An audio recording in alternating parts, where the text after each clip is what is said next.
Assalamualaikum, Football United ringan amatiran ala gua. Piala Dunia akan segera dimulai. Pemain Manchester United cukup banyak yang berangkat ke Qatar bersama dengan tim nasionalnya masing-masing. Baik pemain yang statusnya di Old Trafford ya, di Carrington di Manchester United, maupun pemain dengan status pinjaman seperti Alex Telles ya kan, Hannibal Mejbri. Nah, squad yang tidak berangkat atau pemain yang tidak berangkat ke Qatar saat ini mendapatkan liburan nih dari Erik ten Hag. Tapi setelahnya, ketika Piala Dunia berlangsung, skuad yang ada, yang tersisa ini yang tidak berangkat ke Qatar sekali lagi juga akan mengadakan latihan training camp. Menurut gua ini sangat penting. Kenapa? Ada dua hal seperti biasa. Nomor satu, ya Manchester United bersama Manchester City ya, ini menurut gua menjadi, atau dengan data yang ada ya, ini menjadi tim dengan penyumbang pemain nasional yang bermain di Qatar terbanyak. Artinya apa? Artinya ada resiko di sana ketika Piala Dunia nanti selesai. Resiko kelelahan dan juga eh, resiko ya apa namanya, cedera ada juga di sana. Dan kalau gua lihat ya dengan amatiran, bagaimana kedalaman skuad dari Manchester City, jelas mereka lebih bagus daripada Manchester United. Tapi situasinya nih, jumlah pemainnya hampir sama, dan menurut gua sekali lagi ini sesuatu yang rawan. Lalu juga ya Manchester United harus menjaga kedalaman skuadnya. Menjaga kedalaman skuad dengan apa? Ya dengan melakukan persiapan ya, melakukan persiapan. Dan Manchester United juga sudah mengkonfirmasi akan ke Spanyol di mana cuacanya lebih hangat, bahkan juga akan melakukan pertandingan persahabatan di sana dengan dua klub di Spanyol. Nah, kali ini menurut gue ingin ngobrol ringan tentang skuad pemain yang tersisa nih di Carrington. Tentu saja kombinasi dengan pemain muda. Gua ingin menampilkan 11 terbaik ya, 11 terbaik tanpa pemain Manchester United yang ke Qatar, versi gua sekali lagi, ringan amatiran ala gua, yang mungkin bisa jadi berbeda dengan sobat Football United, nggak apa-apa ya. Di 11 pemain ini gua tidak ikut sertakan pemain yang sekarang dalam status pinjaman ya ke klubnya masing-masing, nggak. Jadi tidak ada pilihan untuk mengambil pemain tersebut yang sekarang sedang dipinjamkan. Oke, langsung aja. eh ini dia formasinya. Langsung gue tampilkan 11-11-nya ya. 4-2-3-1. Dimulai dari penjaga gawang. Oke, dimulai dari sektor penjaga gawang. Jelas, David De Gea. Pemain luar biasa menurut gue. Penjaga gawang luar biasa. Salah satu pemain senior di Manchester United yang cukup lama sudah memperkuat Manchester United di beberapa musim, di beberapa pelatih, tapi tetap menjadi pilihan utama di beberapa penampilannya terakhir di tangan Erik ten Hag. Sempat diragukan soal distribusi bola, tapi menurut gue semakin membaik. Plus juga penyelamatannya, refleksnya masih tetap luar biasa seperti musim sebelumnya. Jadi jelas ya, tidak ada ya dibandingkan dengan kiper lain, dia tidak berangkat ke Qatar. Ya menurut gue David De Gea ada di sana, ada di 11 pemain terbaik yang menurut gue tidak berangkat ke Qatar ya. Bahkan gue sendiri tidak mengerti kenapa Luis Enrique tidak memanggilnya ke Qatar. But anyway, ada David De Gea di sektor penjaga gawang. Back tengah menurut gue ada Axel Tuanzebe dan juga Victor Lindelof. Lisandro Martinez, Harry Maguire, Rafael Varane semua berangkat ke Qatar, meninggalkan Axel Tuanzebe, Victor Lindelof. Ya masih ada Phil Jones, masih ada Teden Mengi, tapi gue lebih memilih dua pemain ini, Axel Tuanzebe dan juga Victor Lindelof.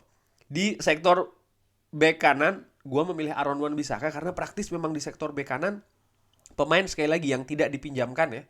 Artinya tetap berada di Carrington, tetap berada di Manchester ini tidak banyak. Aaron Wan-Bissaka juga masih belum 100% pulih, tapi menurut gue ya dengan waktu yang ada sekarang ini sangat mungkin dia akan bisa meraih ya, artinya kembali ke kondisi fisik 100%. Dan kita tidak punya kedalaman skuad yang bagus di sektor bek kanan. Oleh karena itulah ya menurut gue pilihan tidak banyak ya ke Aaron Wan-Bissaka. Tentu saja ada pemain muda di tim muda Manchester United juga ya.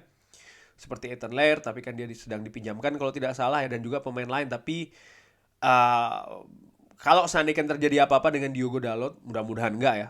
Menurut gue di situasi yang lebih ketat dan intensif lagi nanti di bulan Desember apalagi Januari, terlalu riskan untuk memberikan tempat ke pemain yang mungkin belum berpengalaman. Dan seperti Erik Ten Hag katakan, lapangan latihan ini bukan untuk belajar tapi untuk berpenampilan.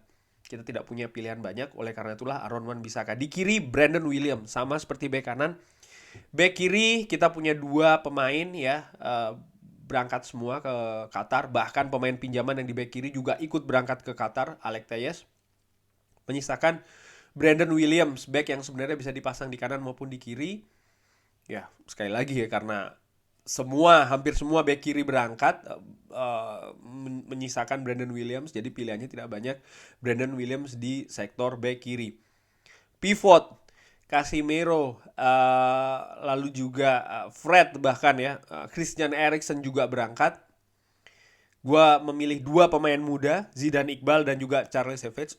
Pemain ini yang dibawa pramusim, cukup sering dimainkan di pramusim ya, tapi sampai dengan saat ini belum banyak dapat menit bermain. Menurut gua bisa dijadikan pilihan di 11 pemain yang tidak berangkat ke Qatar. Pemain muda ini, Charles Savage dan juga Zidane Iqbal, menunjukkan kualitasnya terutama di pramusim, sehingga ya versi gua dengan amatiran bisa masuk di 11 pemain yang tidak berangkat ke Qatar, khususnya di sektor pivot, di mana Charles Savage menurut gua punya akurasi umpan yang bagus, juga fighting yang bagus di lini tengah, perebutan bola.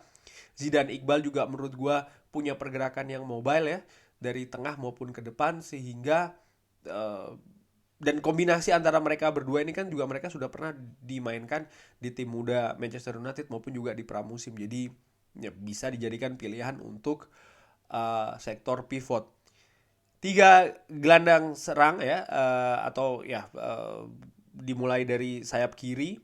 Alejandro Garnacho menurut gue ini jelas pilihannya. Tidak berangkat ke Qatar, tapi menurut Erik Ten Hag ada sesuatu yang positif, artinya supaya dia tidak terlalu hype. Saat ini Alejandro Garnacho, pemain muda ini, betul-betul terlihat sebagai masa depan dari Manchester United. Kontraknya sedang dalam proses untuk diperpanjang. Semoga bisa konsisten ya di jalur yang bagus, nggak aneh-aneh, karena bakatnya jelas terlihat luar biasa, terutama penampilan terakhir ketika menghadapi Fulham. Sebagai pemain muda, masuk sebagai pemain pengganti, memberikan perubahan, memberikan ketajaman, dan dia punya keberanian luar biasa. Teknik juga demikian, sehingga gua pilih di sayap kiri. Sayap kanan, Jadon Sancho, pemain yang tidak berangkat bersama tim nasional Inggris karena memang ada permasalahan fisik, ternyata dia sakit ya. Praktis karena ini juga kemungkinan besar penampilannya menurun di beberapa match terakhir sebelum dia absen. Tidak banyak pilihan di sektor kanan. Anthony berangkat ke Qatar, Facundo Pellistri pun juga demikian, ada Anthony Elanga atau Jadon Sancho. Tapi gue lebih memilih seorang Jadon Sancho yang tentunya bisa bermain juga di kiri. Tapi ya karena sekali lagi gue lebih memilih Jadon Sancho daripada Anthony Elanga, jadi gue menempatkan dia di sektor kanan. Yang menarik, Scott McTominay, pemain ini yang biasanya bermain di pivot maupun gelandang bertahan, tapi di beberapa pertandingan dimainkan di belakang striker oleh Erik Ten Hag, dan menurut gue cukup bagus. Modifikasi dari seorang Erik Ten Hag untuk seorang Scott McTominay, praktis dia bisa bermain di banyak posisi. Nah, gue tempatkan di belakang striker. Menurut gue dia punya fighting spirit yang bagus, dia punya kemampuan pressing yang bagus. Ya, postur fisiknya juga memudahkan untuk duel-duel, utamanya di sepertiga akhir pertahanan lawan. Juga menurut gue dia bisa tampil agresif dan juga tajam di depan. Sudah ditunjukkan di beberapa pertandingan terakhir. Dan menurut gue kita punya Bruno Fernandes biasa yang tampil di belakang striker, yang lebih punya visi, lebih punya kreasi. Scott McTominay mungkin bukan tipe demikian, tapi dia punya karakter berbeda yang menurut gue cukup bagus untuk mencari solusi, utamanya di lini depan. Tentu saja di posisi ini ada pilihan lain seperti Donny van de Beek. Cuman dari beberapa penampilan terakhir dari Donny van de Beek di posisi yang sama, dan kalau gue bandingkan secara ringan amatiran dengan seorang Scott McTominay, gue lebih memilih Scott McTominay. Dan di depan tidak banyak pilihannya. Anthony Martial yang tidak berangkat ke Qatar, gue pilih di sana karena praktis sekali lagi ya, tidak banyak pilihan untuk posisi depan. Tentu saja kalau gue melihat ini ada juga pemain muda dari tim muda Manchester United seperti Charlie McNeil contohnya, cuman ya kalau seandainya pemain ini dibandingkan dengan Anthony Martial, walaupun ya gue tahu Anthony Martial cedera dan lain-lain ya kan, penampilannya juga terutama ketika menghadapi Fulham contohnya kurang tajam karena memang dia kurang mendapatkan support. Tapi sekali lagi dengan tingkat pengalaman dia ya kan, juga melihat dari beberapa partai sebelumnya di mana dia sebenarnya tampil bagus, sehingga dan juga kedalaman squad sekali lagi yang tidak cukup dalam, sehingga gue memilih Anthony Martial berada di lini depan sebagai striker tunggal Manchester United di formasi 4-2-3-1. Jadi inilah kurang lebih 11 pemain yang tidak berangkat ke Qatar versi gua ya. Bagaimana menurut Sobat Football United? Ada versi lain? Drop di kolom komen. Tentu saja gua berharap pemain yang ke Qatar setelah kembali nanti kondisinya fit, tidak cedera, recovery cepat sehingga ya bisa kembali ke skuad Manchester United, karena setelahnya jadwal akan sangat ketat.